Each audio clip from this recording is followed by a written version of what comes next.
자, 여러분 안녕하세요. 오늘 여러분과 함께 영어는 비법이다. 영어 그렇게 해서는 안 돼요. 라는 주제로 강의를 진행할까 합니다. 그래서 오늘 이제 문제 유형은 블랭크 퀘스천, 빈칸 추론 문제의 비법에 대해서 살펴보면서 강의를 진행하도록 하겠습니다.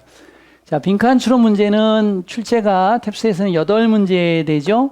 그 다음에 접속사 문제 2문제 합쳐서 10문제가 되는데, 빈칸 추론 문제는 8개, 옛날에는 14문제였는데 8개로 줄었지만 굉장히 중요한 문제이고 앞부에서부터 쫙쫙쫙 풀어나가면 되는데, 빈칸 추론 문제는 주제형 찾기가 제일 많이 나옵니다. 주제, 글을 읽고 주제에 해당하는 문제를 푸는 문제가 많은데, 근데 주제형에다가 디테일, 세부 정보를 파악하는 문제가 같이 출제되는 것이 최근 탭스의 경향입니다. 그래서 일반적 주제만 찾는 게 아니고 주제문이 비슷한 게 2개가 나오면 거기에 세부 정보가 올바르냐, 세부 정보가 틀리냐에 따라서 정답과 오답이 갈라지는 유형의 문제가 많이 나오고 있다는 거죠. 그렇기 때문에 주제와 세부 정보 파악 능력을 동시에 함양해야지만 빈칸 추론 문제를 잘할 수 있다는 건데요. 빈칸 추론 문제뿐만이 아니라 대부분의 문제는 2가지의, 이건 이제 매크로라고 그러죠. 매크로. 거시적인 학습이고요. 거시적인 리딩 능력이고, 그다음에 이거 마이크로라고 그러죠. 미시적인 학습 능력이죠. 그래서 매크로와 마이크로를 합친 능력을 평가하는 게 일반적인 시험들의 특징이기 때문에 2가지를 아울러 해야 돼요. 자, 별표 5개짜리고 굉장히 어려운 고난도 문제를 가지고 여러분들과 함께 문제를 풀어보도록 하겠습니다. 자, 이 문제를 이제 보시면 해석을 해서 문제를 풀어야 되는데요.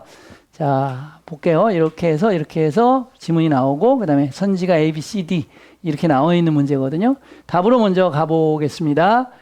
지금 문제 풀이 시간이 아니고 학습법에 대한 시간이기 때문에 답으로 먼저 갑니다. C번이 답이 되겠는데요. 선지를 보시고 분석을 해보시면 정답인데요. 택이라는 단어가 나왔는데 굉장히 어렵습니다. take, take 그러면 자세를 취하다라는 표현입니다. 그럼 자세를 취하다라는 표현을 알고 있는 경우는 없습니다. 일반적인 사전에서 다루고 있지 않은 표현입니다. 택이란 단어는 굉장히 어렵습니다. 그 배가 있으면 이렇게 돛이 있잖아요. 이 삼각돛에서 방향을 잡아서 길을 가게 해주는 것이거든요. 그래서 일종의 방향타 같은 건데요.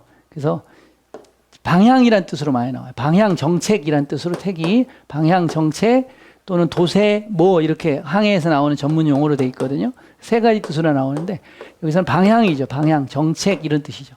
그래서 잘못된 방향을 가지는 거죠.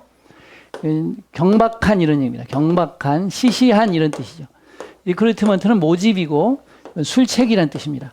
자, 여기 표현을 보시면 take, take이라는 표현, 프리볼러스라는 거, 그 다음에 기믹스라는 거, C라는 정답에만 어려운 단어 3개를 지금 넣어놨습니다. 여기서 한 단어만 모르더라도 이 문제는 정답에 다가가는데 어려움을 겪습니다. 또 하나, 실시하다 조치를 현재의 직원의 불만족을 다루기 위해서라는 뜻인데 어드레스가 다루다, deal with라는 의미로 쓰였다는 거, 또 implement가 실시하다라는 뜻으로 쓰였고요. measure는 측정하다가 아니고 조치라는 뜻으로 쓰였다는 거죠. 선지만 분석을 해봐도요. 어느 정도의 상당한 수준, 또 필사적이다, 경험 있는 간호사가 은퇴하는 것을 막기 위해서 또 인정하고 있다. 너무 많은 인정하다는 뜻인데 여기는 받아들이다 이런 뜻입니다. 너무 많은 경험이 없는 워커를 그것의 랭스, 서열로 받아들이고 있다. 이렇게 지금 나오고 있어요. 그래서 인정하다가 아니고 또 받아들이다는 뜻인 걸 알 수가 있고요. 이거는 크게 어렵진 않았고요. A, B, C, D 선지 자체가 문제가 어땠습니까? 쉬웠어요? 어려웠어요? 어려웠죠? 이렇게 기본적으로 단어가 딸리게 되면요. 문제풀이 하시면 안 돼요. 기본적으로 독해 연습하시면서 단어 암기를 해서 기본적인 독해력과 어휘력을 끌어올리는 공부를 먼저 해주셔야 돼요. 이게 안 되는데 문제만 풀고 있고 정답 맞추고 답이 왜지라고 공부를 하시면 영어 실력을 기반으로 공부를 해야 되는데 문제풀이 기반으로 공부를 하시기 때문에 실력이 절대 늘지 않고 점수도 거의 오르지 않습니다. 일부 처음에는 잠깐 오르다가 오르지 않습니다. 그래서 문제가 발생이 되고요. 또 자, 선지 분석은 해드렸고요. 자, 패시지 분석을 좀 해보시면요.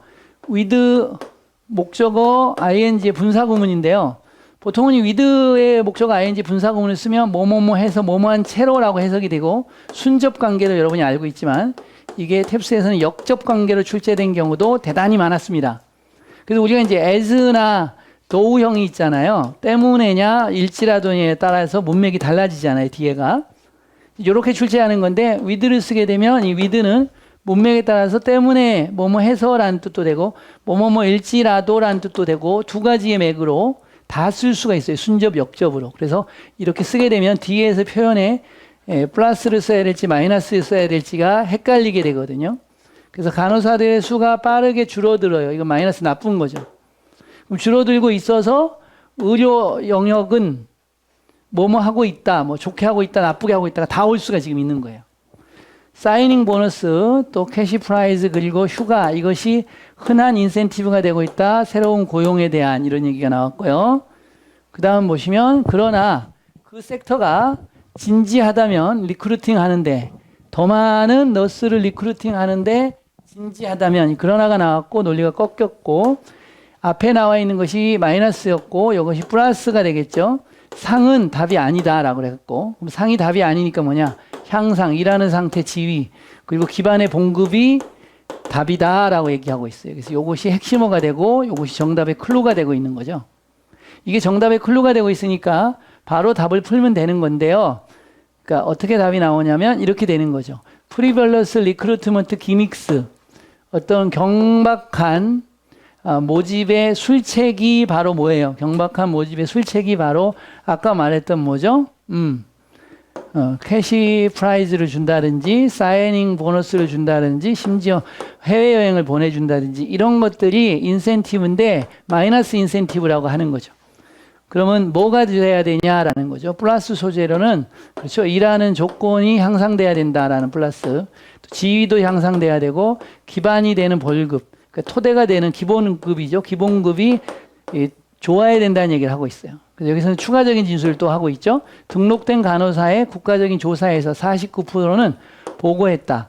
그들이 오늘 다시 새롭게 출발한다면 그들은 다른 직업을 추구할 거라고 즉 간호사를 안 할 거라고 추가 진술이 나오고 이런 결과는 만든다. 그것을 명확하게 뭐 근본적인 의료의 모집에 재사고가 필요하다라는 거죠. 게임쇼의 전략이 아니라 그래서 게임쇼의 전략이 또다시 마이너스가 나오고 있고 뭐죠?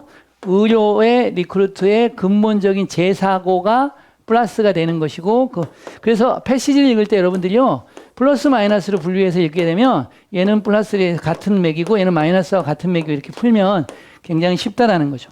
그럼 글을 쉽게 이해할 수 있고요. 이 이해된 것을 본문에서 풀어서 요게 플러스가 어떻게 다른 걸로 패러프레이징이 돼 있냐 라는 것만 분석을 하시면 답을 쉽게 풀 수 있어요. 그러니까 요게 마이너스 소재로 하고 있는 거죠.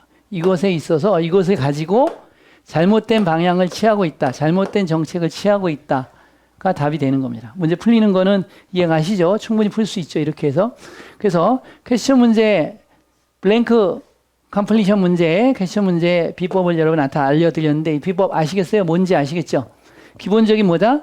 첫 번째 비법은 어휘와 독해력이 떨어지면 안 된다라는 거. 두 번째는 패시지를 읽어가면서 어떻게 된다? 플러스 맥과 마이너스 맥을 찾아서 플러스 마이너스를 분류해서 논리를 풀게 되면 정답도 플러스가 나올지 마이너스 나올지를 이해할 수 있다는 것이고 그 다음에 마지막으로는 선지로 들어가서 플러스를 어떻게 다른 표현으로 another expression을 끌고 갔고 마이너스를 또다시 another expression을 끌고 가서 패러프레이징을 했냐를 대조가 아니고 뭐죠?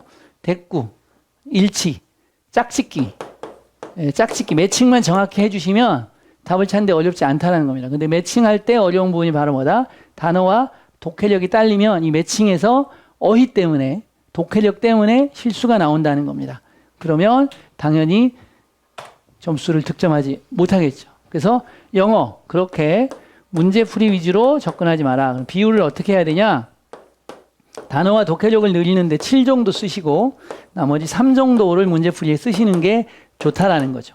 그리고 나중에 영어 실력이 많이 좋아지면 반대로 바꿔서 3대 7로 영어의 실력은 약한 부분만 보완을 하고 실전 문제를 풀면서 영어 실력이 바로바로 좋아져요. 이렇게 되면 실력이 좋기 때문에 실력이 만들어진 상태에서 독해를 계속하게 되면 독해도 늘고 어휘도 까먹지 않고 이렇게 반복이 많이 되거든요. 그래서 처음에는 공부하실 때 여러분들이 지금 600 만점이잖아요. 450 이하이면은 무조건 7대 3이나 8대 2로 문제풀이 거의 안 하셔도 돼요. 단어 독해 위주로 무조건 하셔야 되는 것이고요. 그다음에 이제 550이나 530, 500이 넘으시면 문제풀이를 7로 가셔도 돼요. 그 다음에 약한 부분을 보완하는데 3으로 가셔도 돼요. 그런데 아까 말씀드린 500 이하, 450 이하는 무조건 단어 독해 쪽으로 집중해서 공부를 하셔야 돼요. 그래야지만 점수가 오른다는 거죠. 감사합니다.